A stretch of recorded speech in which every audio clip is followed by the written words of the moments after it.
В принципе, все в Улан-Удэ приезжают лечить на лето зубы, там, гинекологам. Из-за стоимости? Ну, цена соотношение качества хорошая. Нет?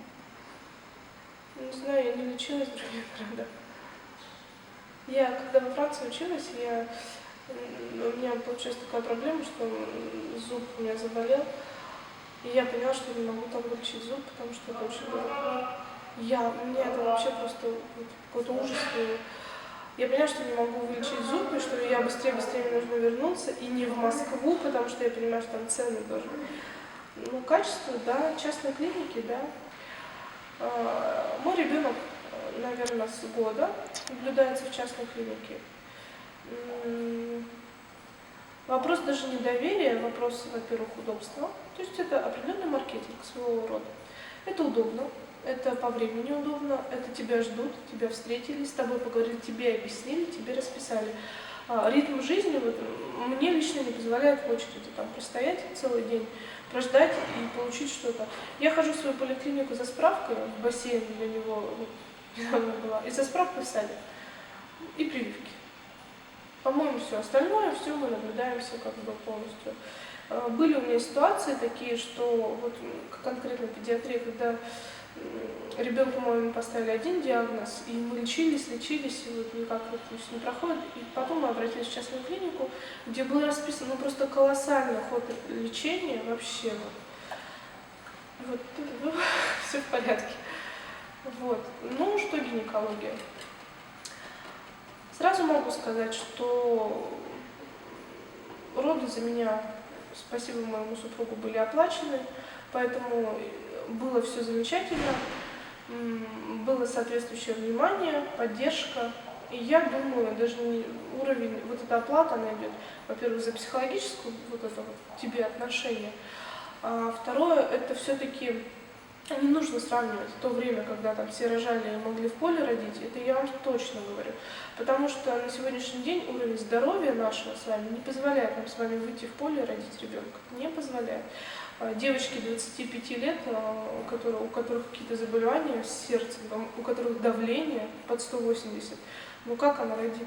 Ну как она родит без соответствующего, я не знаю, присмотра? Не просто акушерки, а врач квалифицированный. Сейчас скандал, в какой район Заиграевский, по-моему. Серьезно достаточно. Потому что мы даем там сколько, 400 тысяч за второго ребенка, и мы не даем соответствующий вариант родить. Благоприятный исход иметь уход, там, я не знаю, отношения, вот это вот опять-таки какое-то грубое постоянно.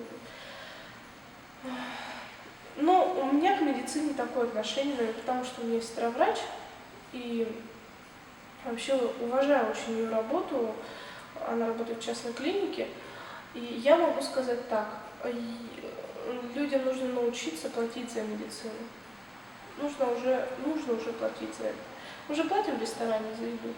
Меня удивляют люди, которые могут сходить поужинать, но не могут сходить к хорошему гинекологу или к хорошему зубному врачу. Значит, такое отношение к своему здоровью. Уже надо забыть про систему полис.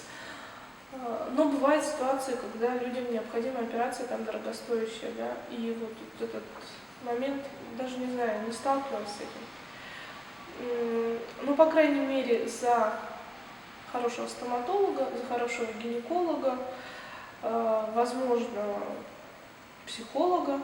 Это вот те три момента, это те три специалиста за рубежом, которые однозначно платно. И вот это вот семейный доктор, который умеет, скорее, многие вот сочетают три каких-то вот специфики этой, это оплачиваемо. И я считаю, что это правильно. Хотя мой супруг всегда говорит в отместку мне: Оля, ты представляешь, если у нас будет гореть дом, приедет пожарная там служба, машина, и они нам скажут: платите нам 1000, либо мы тушить вас не будем. Вот это другая сторона медали. Ну вот я говорю, три квалификации, три вот этих врача, это те, кому надо платить на сегодняшний день, это точно. Вот, а так, здравоохранение, много недостатков, много. Ну, тоже старается вроде, что строится что-то там. никак не могут у нас научиться работать вот в этом режиме электронных вот этих всех нововведений. Вот, чтобы ты пришел, вот ты нажал эту кнопочку, да, ты получил талон, ты прошел, ты вот без вот этого маразма вот этого, ну в банке, ну вот в банке ты же не можешь пройти в Байкал-банке сразу напрямую к этому операционисту, потому что тебя просто остановят там служащие, да, вот, то, что у нас вот на площади. Ты уже, люди научились, у них есть соответствующий персонал, да, который встречает людей. Но почему мы не можем взять это в больнице? Почему мы там слышим вот такой вот рев, крик, рев? Я не знаю, что сейчас происходит в республиканской больнице. Просто к своему страшному вообще воспоминанию, когда я приезжала в республиканской больнице, мы с мамой стояли по 6 часов в очереди, не получая ничего, уезжали обратно в район домой и думали, когда же мы опять поедем с талончиком там, к какому-то врачу. Не знаю, надеюсь, что у них там больше этого нет. И вообще хорошо, что есть вариант того, что ты можешь платно сходить. Ну, это вот так.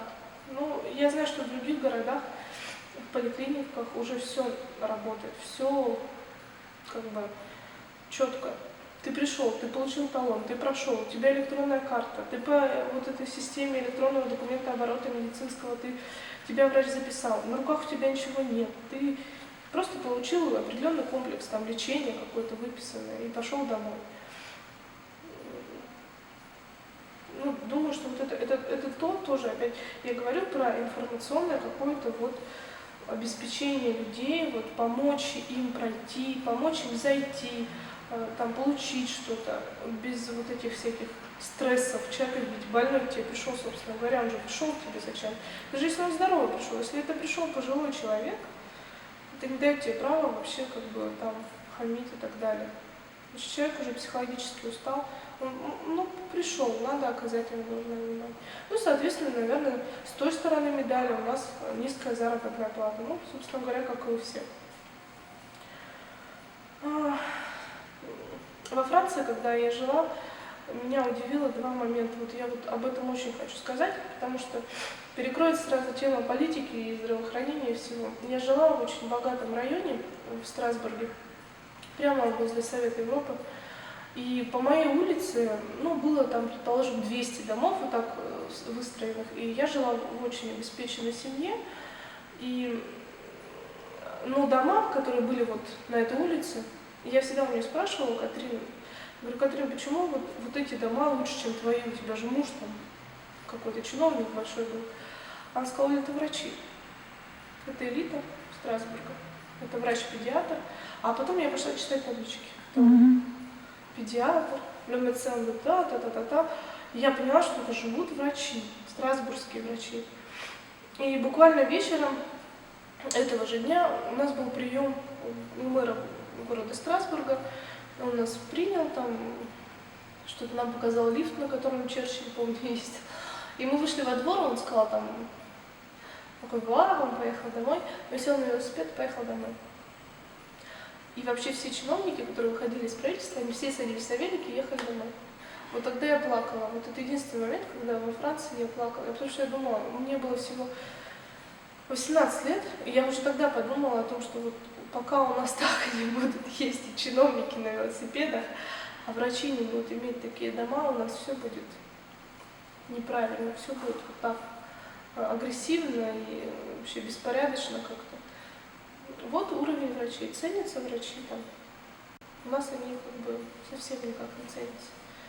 У них даже там медицинская сестра живет, ну, примерно на уровне, как наш чиновник какой-нибудь на Верхней Березовке. Потому что, да, потому что люди понимают, что здоровье прежде всего. А мы только об этом говорим. Здоровье, счастье, всех благ. Вот вам, пожалуйста, открыли мы там какой-то центр. Центр платный. Ну так. Ну все, по здравоохранению.